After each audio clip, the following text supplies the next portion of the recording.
नमस्कार दोस्तों, आपका हमारे चैनल में बहुत बहुत स्वागत है।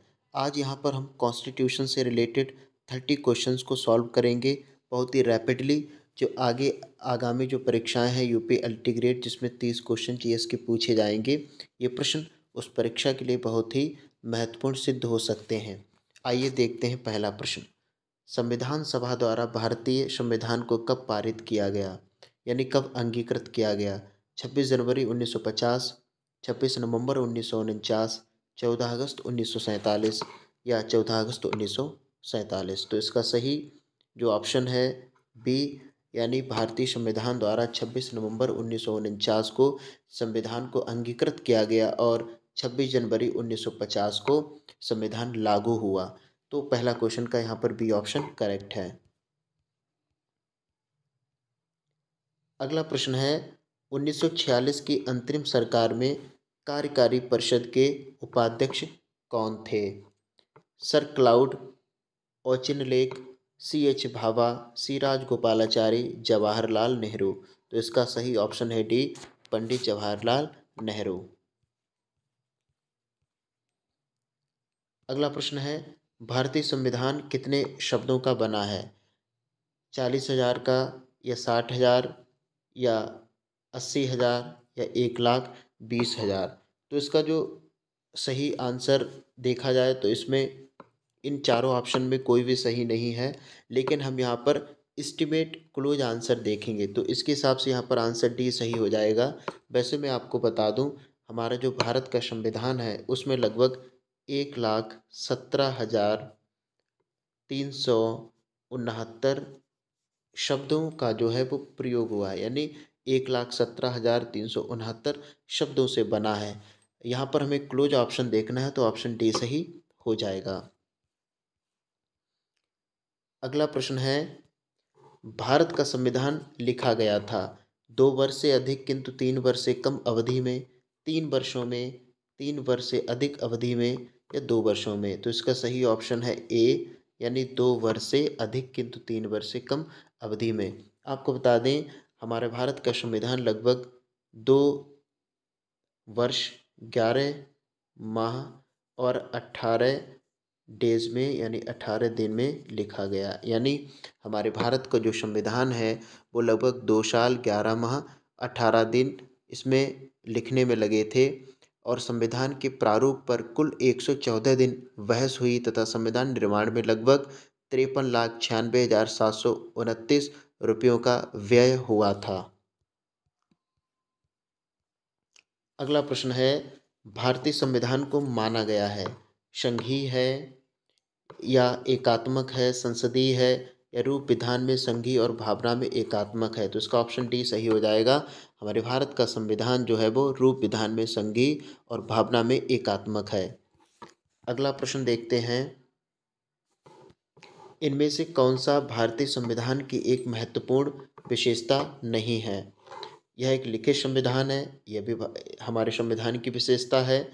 दूसरा ऑप्शन है, यह अनुमेय है, इसे संशोधित किया जा सकता है, लेकिन यह अनम्य भी है कुछ भाग के रूप में, यानी इसकी मूल संरचना में संशोधन नहीं किया जा सकता है। तो ये भी सही है। अगला है सी ऑप्शन, यह एकल है क्योंकि केंद्र में अधिक शक्ति है, लेकिन यह संघीय भी है क्योंकि शक्ति केंद्र और राज्य के बीच विभाजित है। डी ऑप्शन यानी सी भी सही है। डी ऑप्शन कह रहा है, इसे राज्य के राज्यपाल, सांसदों और विधायकों के परामर्श से संशोधित किया जा सकता है। तो डी गलत हो जाएगा, यानी इस क्वेश्चन के अनुसार डी सही हो जाएगा। क्वेश्चन ये कह रहा है कि संविधान के संबंध में कौन सी विशेषता नहीं है? तो जो डी है ये विशेषता नहीं है, क्योंकि राज्य के राज्यपाल में शक्ति नहीं है कि वो संविधान को संशोधित कर सकें, उसमें अमेंडमेंट कर सकें। यह सिर्फ शक्ति पार्लियामेंट को ही दी गई है, यानी पार्लियामेंट में जो अपर हाउस है या लोअर हाउस है, लोकसभा, या जो अपर हाउस यानी राज्यसभा है, वो ही इसमें संशोधन कर सकते हैं। राज्यपाल को इसमें कोई भी शक्ति प्रदान नहीं की गई है। अगला देखते हैं। अगला प्रश्न है, निम्नलिखित में से किसने पहले 1935 में संविधान सभा का सुझाव प्रस्तावित किया? नेहरू ने, गांधी ने, जेपी नारायण ने या एम एन रॉय ने? इसका सही ऑप्शन है डी, एम एन रॉय ने। सबसे पहले 1935 में भारतीय राष्ट्रीय कांग्रेस ने आधिकारिक तौर पर संविधान सभा की मांग की थी और संविधान सभा का जो विचार है वो सबसे पहले एम एन रॉय के दिमाग में आया था। अगला प्रश्न देखते हैं। संविधान सभा की अल्पसंख्यकों की उप समिति के अध्यक्ष का नाम बताएं। Alladi Krishnaswami Iyer, B Pattabhi Sitaramayya, H C Mukherjee या के मुंशी? इसका सही ऑप्शन है सी, एच सी मुखर्जी, यानी सी ऑप्शन इसका सही हो जाएगा। अगला जो प्रश्न है, भारत का संविधान संविधान सभा द्वारा डैश को अपनाया गया और 26 जनवरी 1950 को लागू हुआ था?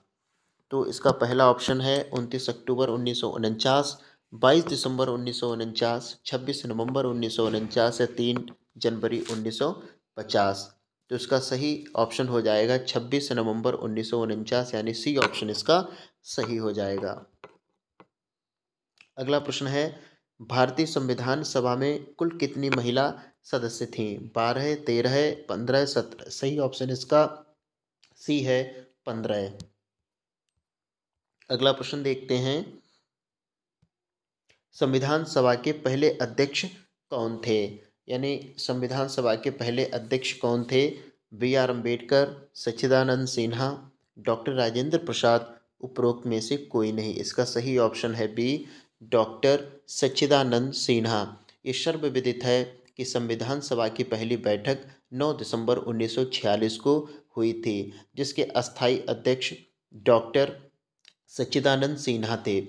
फिर 2 दिन के उपरांत यानी 11 दिसंबर 1946 को डॉक्टर राजेंद्र प्रसाद को संविधान सभा का स्थायी अध्यक्ष निर्वाचित किया गया और हम सबको पता है कि doctor B R Ambedkar drafting committee के अध्यक्ष थे। अगला है, ड्राफ्टिंग कमेटी का चेयरमैन कौन है? एन गोपाला स्वामी, के एम मुंशी, एन माधव राव या डॉक्टर बी आर अम्बेडकर? इसका सही ऑप्शन है डी, यानी डॉक्टर भीमराव अंबेडकर।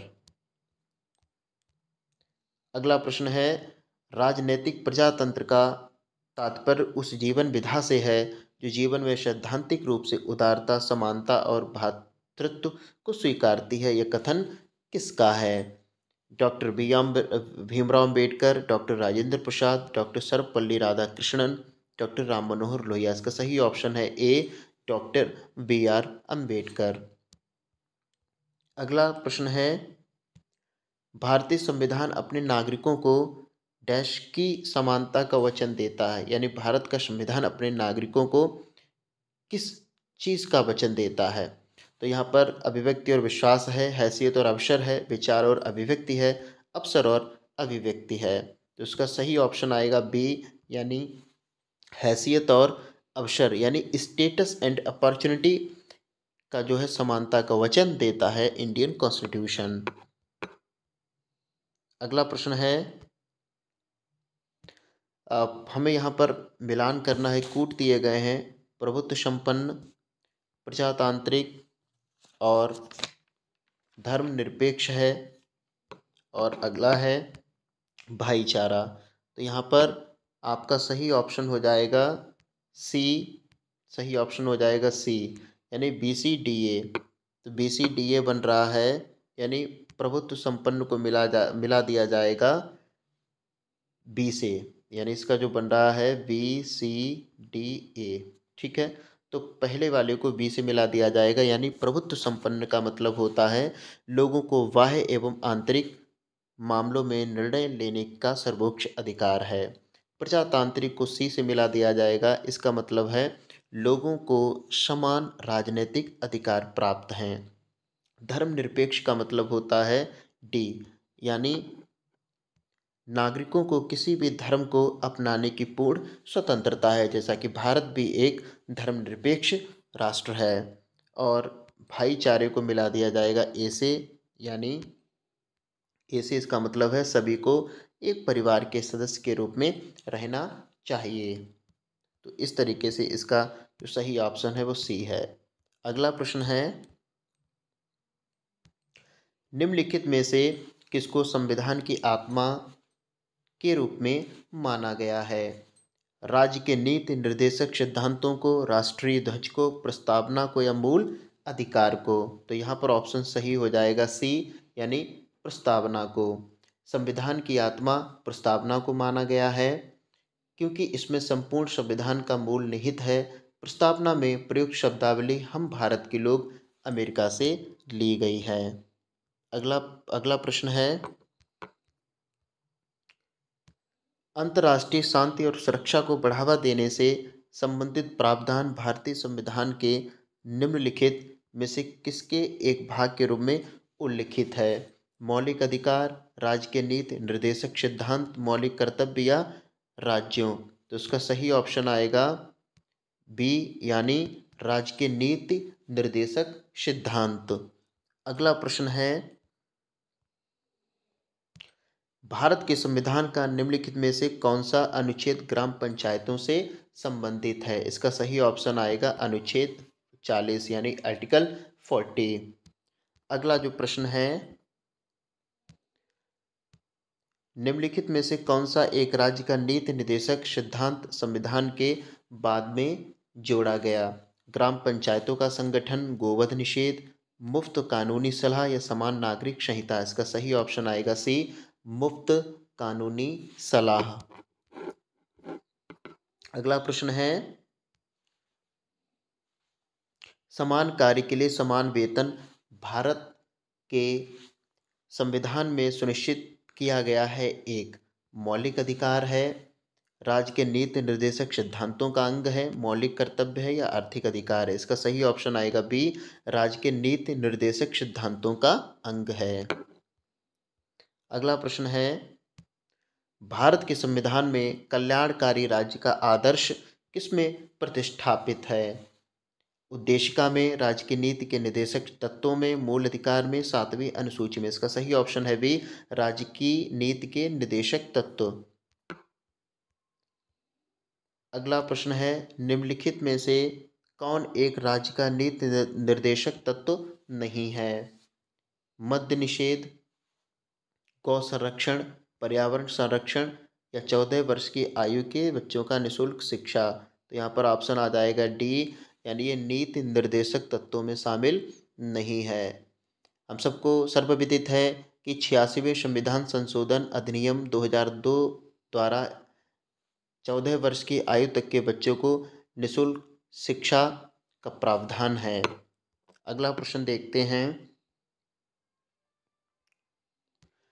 भारतीय संविधान का निम्न में से कौन सा अनुच्छेद मानव के क्रय विक्रय तथा जबरदस्ती मजदूरी कराने पर प्रतिबंध लगाता है? 23वां, 26वां, 24वां, 32वां? इसका सही ऑप्शन है ए, 23वां।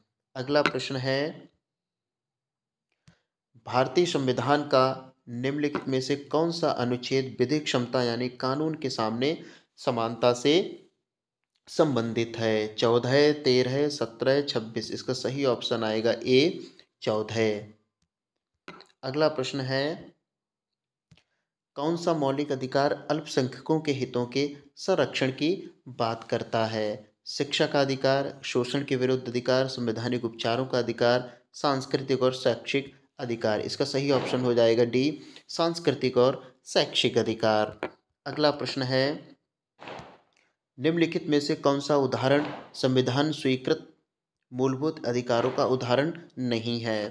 तो इसमें आएगा, बिहार से कुछ श्रमिक आजीविका हेतु महाराष्ट्र आते हैं, महाराष्ट्र जाते हैं, क्रिश्चियन मिशन मिशनरी स्कूलों की एक श्रृंखला चैन स्थापित करते हैं, माँ बाप की संपत्ति के उत्तराधिकारी उनके बच्चे होते हैं, सरकारी संस्थाओं में समान पदों पर काम करने वाली महिलाओं को पुरुष कर्मचारियों के समान वेतन मिलता है। तो इसका सही ऑप्शन हो जाएगा सी, यानी माँ बाप की संपत्ति के उत्तराधिकारी उनके बच्चे होते हैं। अगला प्रश्न है, मौलिक अधिकारों को लागू करने के लिए संविधान ने किसे विशेष उत्तरदायित्व सौंपा है? उच्चतम न्यायालय, संसद, राष्ट्रपति, राज्य विधानमंडल? सही ऑप्शन इसका है ए, उच्चतम न्यायालय यानी सुप्रीम कोर्ट। अगला प्रश्न है, संवैधानिक उपचारों का अधिकार के तहत आता है मौलिक अधिकार, कानूनी अधिकार, संवैधानिक अधिकार, प्राकृतिक अधिकार। सही ऑप्शन है ए, मौलिक अधिकार। अगला है, 42वें संविधान संशोधन के माध्यम से भारतीय संविधान में कितने मौलिक कर्तव्य सम्मिलित किए गए थे? 11, 9, 10 या 12? तो इसका सही ऑप्शन आएगा सी यानी 10। सर्वविदित है, सरदार स्वर्ण सिंह समिति की अनुशंसा पर संविधान के 42वें संविधान संशोधन 1976 द्वारा भारतीय संविधान में 10 मौलिक कर्तव्यों को जोड़ा गया था। 2002 में 86वें संविधान संशोधन द्वारा एक और मौलिक कर्तव्य शामिल किया गया, जिसमें प्रत्येक माता पिता या अभिभावक को यह सुनिश्चित करने का कर्तव्य सौंपा गया कि 6 से 14 वर्ष तक के बच्चों को शिक्षा का अवसर प्रदान करना। अंतिम जो प्रश्न है, मार्च 2019 तक उपलब्ध जानकारी के अनुसार भारतीय संविधान में कितने मौलिक कर्तव्य हैं? 6, 7, 9 और 11। इसका सही ऑप्शन आएगा डी यानी 11। जो पहले 10 थे, बाद में 11 हो गए। जो अंतिम यानी जो 11वां मौलिक कर्तव्य जोड़ा गया वो 2002 में 86वें संविधान संशोधन द्वारा जोड़ा गया, जिसमें माता पिता अपने 6 से 14 वर्ष के बच्चों को शिक्षा का अवसर प्रदान करेंगे। तो ये थे 30 प्रश्न जो यूपीएलटी और जीआईसी जीडीसी के लिए महत्वपूर्ण होंगे। मिलते हैं अगले वीडियो में, तब तक के लिए नमस्कार, जय हिंद।